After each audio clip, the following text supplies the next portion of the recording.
Good morning, everybody. It is Cowboy. It is 8:30 EST, and it is Wednesday. And today's big day. We got the FOMC today. That's the Fed Open Market Committee. Actually, it would be considered Federal Reserve Open Market Committee. And this is arguably the biggest day of the month in markets as far as economic data is concerned. So today being the 31st of January, it's the end of the month.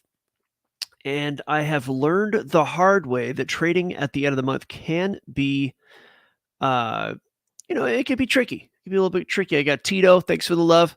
Thanks for coming on. Um, I'll put it this way: at the end of the month or the end of the quarter, what you have, and even at the end of the week, but mostly the month and quarter, people have to sort of make sure their books are balanced in a certain way, right? Like if somebody's ahead and their reporting is monthly, what they may need to do is not take trades, because what if they're ahead? They've met their goals, right? And if they trade, then it might take themselves out of profit. Now, it shouldn't matter, right? As a trader, we just trade what is a good trade. We trade, does this trade meet my all of the requirements? And the answer is yes, and you take the trade. That's how trading is supposed to be, right? But if you are managing other people's money and you need to show a favorable report at the end of the month and you're ahead, then the risk that you take from an optics standpoint, taking a trade when you're ahead and it gives you that possibility of not being ahead, the risk to reward is not worth it, because you might just increase your gains a little bit. But if you lose that trade, now you're not in the green now, or or the black, as it were.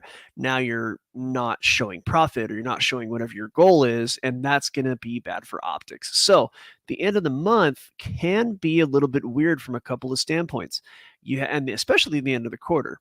So what happens is that you'll have two things happen. People won't trade, so there's a lack of liquidity. And then you have a scenario where, like, the very, very, very big players, they may do what they can to manipulate markets, right? It might be that options are closing, although they don't always close at the end of the month. Options might close like on a different date. That's not always necessarily. It might be like a Friday. Whatever the situation though is, a lot of like goals need to be met at the end of the month, and so people don't want to trade, or the big players try to push price around, right? So that being the case, I rarely ever trade, or at least I rarely ever take big trades in that last day of the month. Now, looking at forexfactory.com, here is the data coming out today. Now, 6:15 a.m., the ADP non-farm employment change came out, and I'm glad that this was today, because it's not a day that I typically trade. I might catch the wave at 2 p.m. for the FOMC statement, federal funds rate. I might mess around and try to catch the wave, but usually I don't. I have found that trading the news is not predictable. And yes, it can be profitable. It can be that you can just make some money, whatever. But the reality is that, how do I put this? It's just not predictable. And when something's not predictable, I cannot quantify it. I cannot fit it into a matrix of how my profits might do. It's gambling, and I am not a gambler. I am a trader. If I was a gambler, I'd be in Vegas, right? So, but yeah, here it is, 2 p.m. federal funds rate, FOMC statement, FOMC press conference. I think a lot of the, let's take a look here. I didn't even pull this up, but I'm going to guess that a lot of the sort of sentiment is for a pause, not a hike or a cut. But we'll see if I can find a little bit of data. The job gains are slowing, so ADP non-farm, that's non-farm employment. That is good to look at. What you're seeing there is a slowdown. So you're seeing that there were less jobs that came out than expected by about 40 some odd percent, maybe even maybe around about that. And that's big. When you expect 148,000 new jobs and you get 107,000, that is going to give the impression that the economy is weak, which means from a conceptual standpoint, that the rate hiking has done its job, and it is slowing the economy down, which would be sort of a justification for, hey, maybe we don't have to hike the rates anymore. Maybe it's time to start cutting. And when that happens, the dollar is going to start to get weaker just on the very short term. So let's pull out the chart and see how that affected everything. We'll go on the 5-minute. That was at 8:15 EST. Let me clean this up a little bit for everybody. And let me see here. 6 o'clock. So there's a little pop, right? The euro got just a little bit weak, and it looks to me like the euro just kind of continued in the direction that it was going since the European Open. So that was the euro. If we compare it to, say, USD JPY, we might just to see if it or look at the Dixie really, but let's see. This is the 5-minute chart. So here, yeah, it was dollar related because the dollar got weak right there at that announcement. So, the thing is, if you happen to know ahead of time, if you are somebody's nephew or niece and you like know what the number is going to be, then hey, maybe you can make some money. But really, unless you are that person, then the chances are you don't know what's going to be happening. So, you know, that's something to think about. I'm going to bring out an article here from Zero Hedge, and I think it might be. I don't think there's going to be a rate hike. It's always possible. But this article talks about the futures market, and that's an indicator of how people kind of feel about the FOMC and what might be said. And it says here, futures slide dragged by tech giants ahead of Fed decision, right? So it looks like there might have been some profit taking by tech giants, right? Either profit taking or hedging. Google, Microsoft, AMD fell short of Wall Street's lofty expectations as investors prepared for the first interest rate decision of the year from the Fed, right? And then here is the actual rate preview, which is, well, it's blocked, but you can actually see it right here. So I'll read it to you. It's in this kind of hazy print here because I didn't log in for the what do you call it, for the premium, but it does say here that Fed meetings FOMC decision, to be clear, is clear.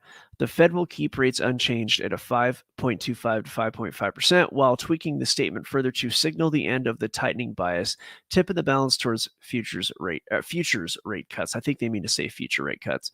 And since there are no new economic projections, there's no new dot plot at this meeting after December release saw 3 rate cuts penciled in for 2024. Markets will focus on the statement and Powell's messaging for clues on the path ahead. So I'll I'll log into this next time, but basically the look at least from Zero Hedge, and they're pretty good. I like to get a lot of financial data from Zero Hedge. They're not they're just not quite mainstream, but believe it or not, they actually are kind of mainstream.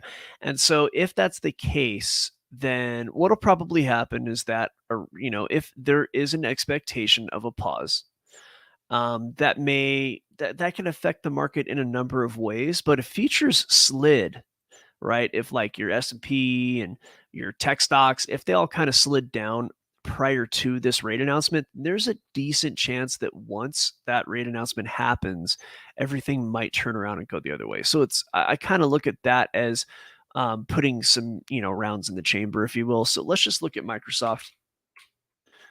And, and this will be, or I could really look at the NASDAQ for this, but you can see the slide right here going from what is this, yesterday, the whole day basically looks like it was, a nice move down. And then it sort of is breathing upwards a little bit. And then the market open happens in a short time here. It is opening down, though. That's a big gap down. So, look, here's the thing. Let's do this by the numbers. Let me grab some vertical line here. So the market opened yesterday at a high. It gapped up. You can see it here, how the market gapped upwards. And just for those who are new at charting, understand this is a 5-minute chart. Each candle here is 5 minutes with price action. So the market gapped up and then slid down all day. And then it had a little bit starting about halfway through yesterday's trading session. It moved up, and that seems like that, was just a bear flag, if you will. And if we were going to treat it like a bear flag and do a technical trading look, then the length of the fall after the bear flag kind of finishes forming, which it appears that it has, Microsoft might come down to about 400, say 403. And I think that this pattern will be followed by a lot of tech stocks. If we look at Nasdaq, it'll probably look similar. S&P will probably look similar. It's S&P doesn't really. It's not necessarily tech stocks. Nasdaq obviously is tech heavy, but another way to do this is, yeah, see, that's going to take it down to the bottom of this consolidation right here. So it's just a question of whether or not the market sees a rate pause as something that is bullish or bearish. If the talk is dovish, right? So we'll talk a little bit about the difference between bullish or I'm sorry, hawkish and dovish. So dovish, whenever Jerome Powell comes out and talks about monetary policy, what they're going to do with the interest rates, things like that. If he talks about cutting interest rates, what that's going to do is flood the market with money. And when you flood the market with money, stocks go up. Okay. And that's a bullish thing. People are going to want to go long. Now, when Powell comes out and he's hawkish, that's the opposite. He's talking about hiking rates, and that's what was like last year was a very hawkish year. He just hiked the rates up and up and up. And so that was a little bearish for the market, although the market continued up for a lot of, I mean, yes, there was a compression in the market, but it wasn't all down. A lot of it was up, especially towards the end of the year. Despite the rate hikes, the market still made its way up at the end of the year. And there are a lot of different reasons for that. But let me do this really quick. I'm going to throw a link up in another area. And then we'll start measuring a little bit more based on, say, the NASDAQ and the S&P and see if we can take a look at how they will operate today. And then we'll take a look at Bitcoin. See. All right, good. Something here. By the way, if you have any questions, please ask. If there's like a stock or crypto, metals, anything you want to see, let me know. We're only halfway through the show, and our members tend to like to see charts all the time, which is great. That's what I'm here to do. Nothing we say is investment advice, but it can be helpful. If you're doing research, then you can do your own research and make a decision. And if your research looks like mine, then perhaps you can find a way to leverage the information, right? So let's go ahead and spread this link real quick. All right. So let me go back to see if any questions were asked. Producing my own show today. Actually, I do it every day like that. So yeah, I would expect a fall back into this consolidation for Microsoft. And I can almost guarantee you the NASDAQ looks similar to this, right? So, but right now the price is all the way down at 406. It's gapping down so far. So overnight selling was pretty heavy to the downside. So, I mean, it's hard to say what'll happen after the gap. Gaps can, for example, here, like you can see how it gapped down on the open right here, and then it actually continued up. Here it gapped up on the open, right? So all of the price data stopped at the end of the day right here. If you're not looking at overnight data, then you're going to see price jump on the open. And gaps tend to continue along that same direction here, like this gap on the open kept continuing up, but this gap did not, because obviously this is the pre-FOMC gap, and there is some sell-off, there's some profit taking happening. Who knows? Maybe there was some surprise, but you're talking about price from the high. You're talking about 413 all the way down to the low of the day at 406.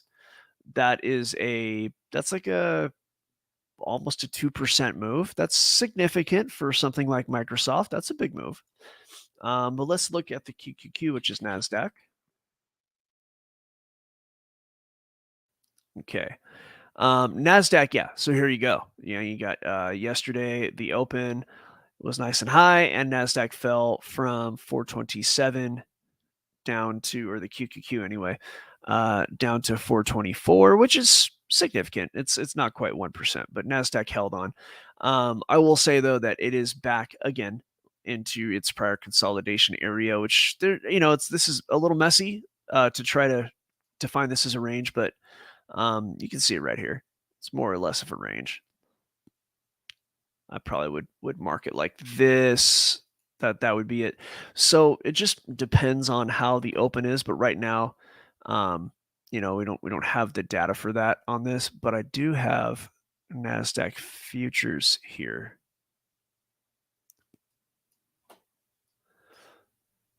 Okay, so similar look. All right, good. Well, let's take a quick look at the SP 500 or, yeah, we'll do that, SP 500. So I'll use one of my already. I'll go to the futures here. Futures opening, or not opening, but futures are heading down. So there was an attempt to rally up overnight. The futures kind of found a little support. This is the basically the SP 500 futures found support at about 49.20, rallied up to 49.30, just a kind of a little bit of a rally, and it got taken away. So I mean, I would say things are probably opening bearish. I would look for Nasdaq again, like everything else, to kind of go down to this lower area to find some liquidity, right? Some maybe in here, but I'd say more than likely somewhere in this range. It's already in there now. So we'll see what happens. Again, the market open is in, what is that, 42 minutes. So that's that. All right. I don't see any requests for charts. I'm going to move on and we're going to take a look at crypto. So let's look at BTC USDT. And by the way, I usually don't do the commercial at the beginning. I like to jump straight into the content if I can. So we didn't, hey, we're Algo Factory, we do this, we do that. Like that's great. But, I figure people just want to see what's going on in the markets right away. So zap that QR code in the top right-hand corner if you want to see what we do. And what we do is we help people build what are called technical trading methods, right? Otherwise known as algorithms. So look, if you've ever traded before, right?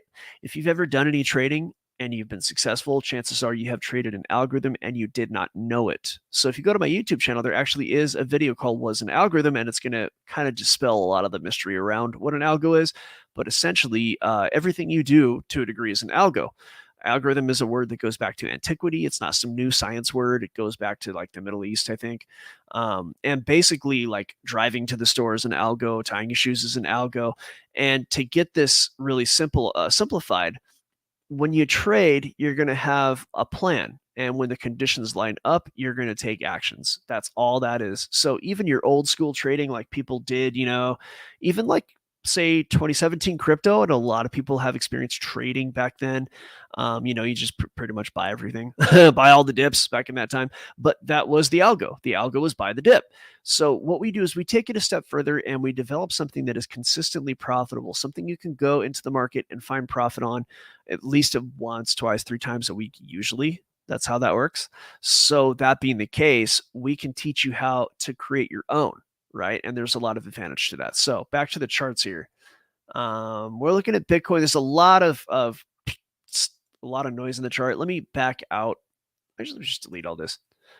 Let's just start fresh. So Bitcoin had this long consolidation right here, right? And this goes back to early December, and it is still in that consolidation. In fact, I told all my private members yesterday because I saw in it was in I had some data coming out of the BitMEX and a few other exchanges basically saying that there's a lot of buying right here at this top. So this is a daily chart, right? Basically, every candle you're looking at is a day's worth of price action. So I'm actually going to back down to the 3-hour chart. So each one of these candles is 3 hours worth of price action. And there was a lot of buying yesterday in the middle of the day as price approached the top of this old range, right? So basically about 44,300, that area. And there's a lot of money, a lot of buying. And I just kept seeing buys, buys, buys, buys. And at about, I think it was like, I can look right now. Hold on. Let me go look at the data. Here it is. So I could find just over and over again about 43,400, I think was the number. And it was just like that same number over and over and over again.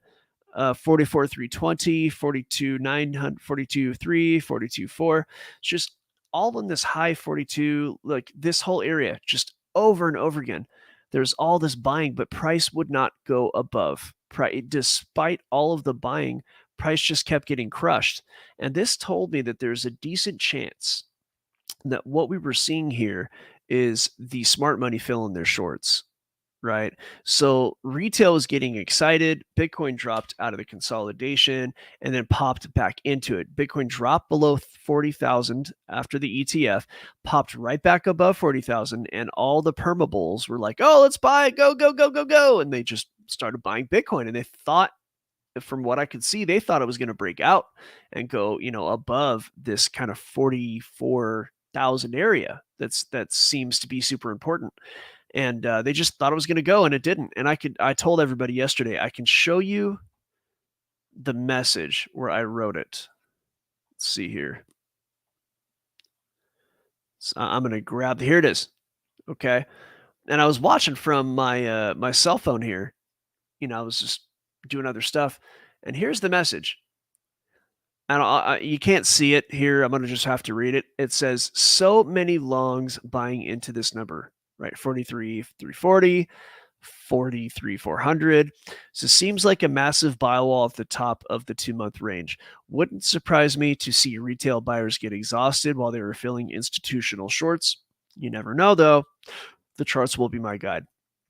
Sure enough, I said that yesterday at 4:40 p.m. EST, right?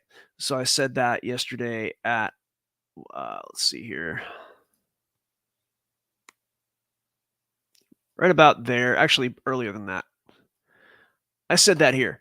I'm basically indicating that price was going to go down. In fact, if I were to go to a lower time frame, that would illustrate how accurate my my statement was and how well it was timed. Because anybody who was watching, just like, oh, okay, well, I guess price might go down. It's kind of what the message was right there. And sure enough, I said it right here. Actually, right there is where I said that, right here at that yellow line. And what did price do? Price went down. So I want you all to pay attention, right?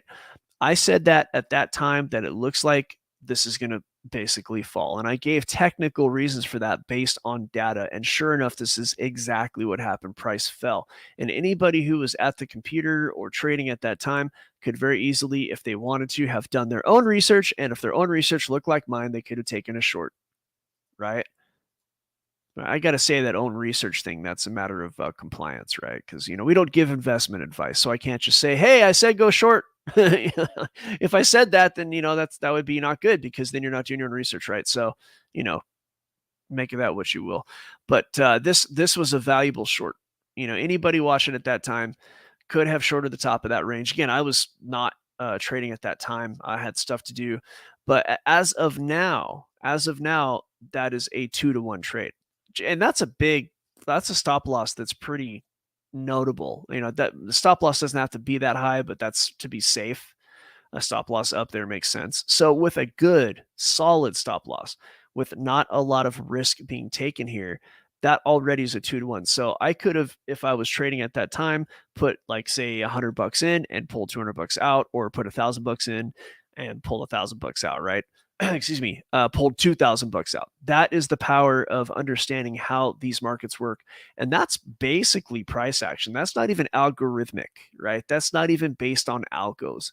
That's just based on understanding price action and using something called the BitMEX sniper.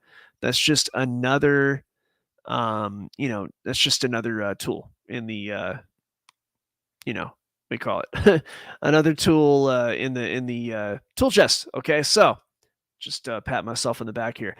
All right, good. The show is almost over, the live show, so we are going to flip over to the private lab here.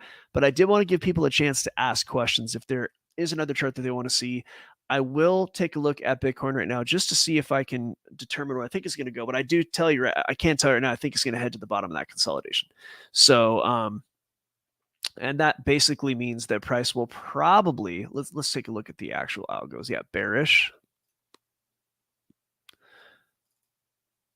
Bearish. Yeah, so I'm pretty confident we're going to see price head down, at least temporarily.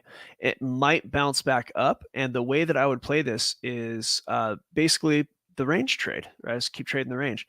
And that range is pretty well defined from back in December. So as price heads down, if I were in a short based on that one I just showed you, I might take profit halfway down. As price makes it halfway down this range. And then as it reaches the bottom of that range, there's a good chance the price is actually going to come back up, right? So it'll probably, do something like this. And then there's a decent chance it'll pop back up. right?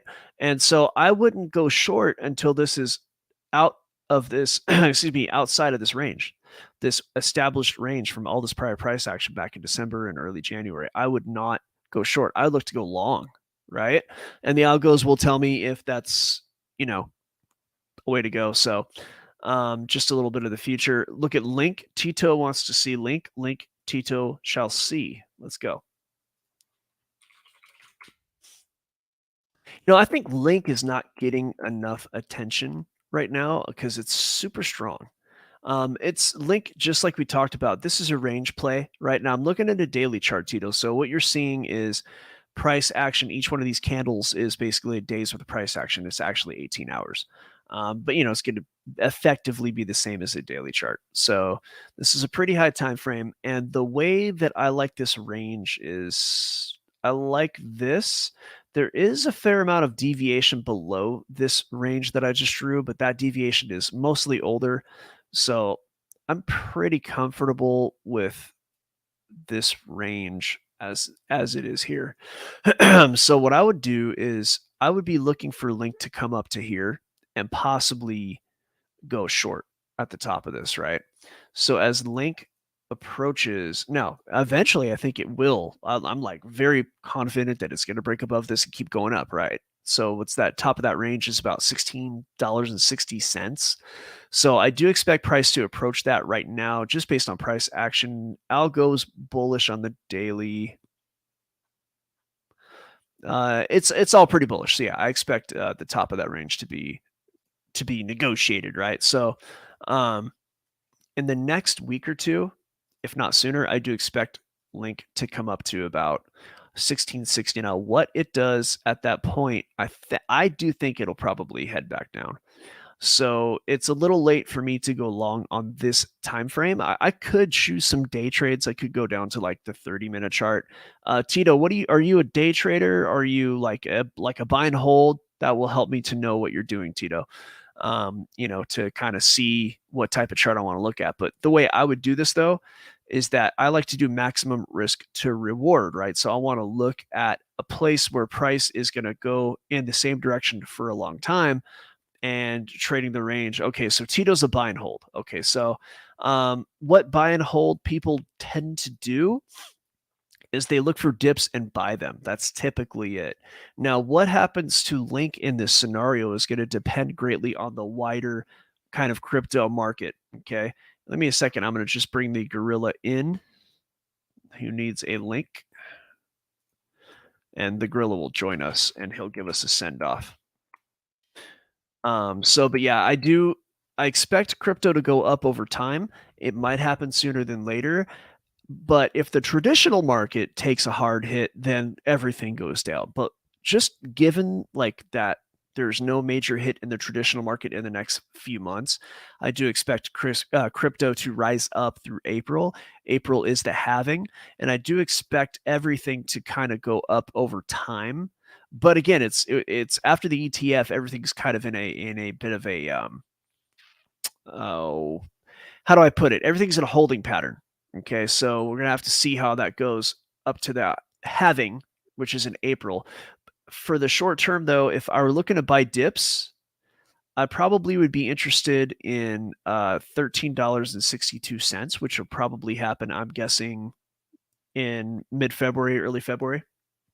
That's where I might be looking to add to my position, but I wouldn't add at that time. I would look at the whole market at that time. As Link approached this 1360, I'd be looking at the whole market and saying, okay, is the whole market something look like? Does it look like it's going to continue to go up, or is it maybe like? Does it need to fall and compress a little bit? And Bitcoin could compress. It's possible. A lot of people think it's going to happen. Again, I rely on the charts for that and actually some data. But that being the case, if I were to look at this holistically, the places where I would be interested in adding to my Link position, if I were, and I like Link for high time frame. I think a good place to add might be around. Hold on a second.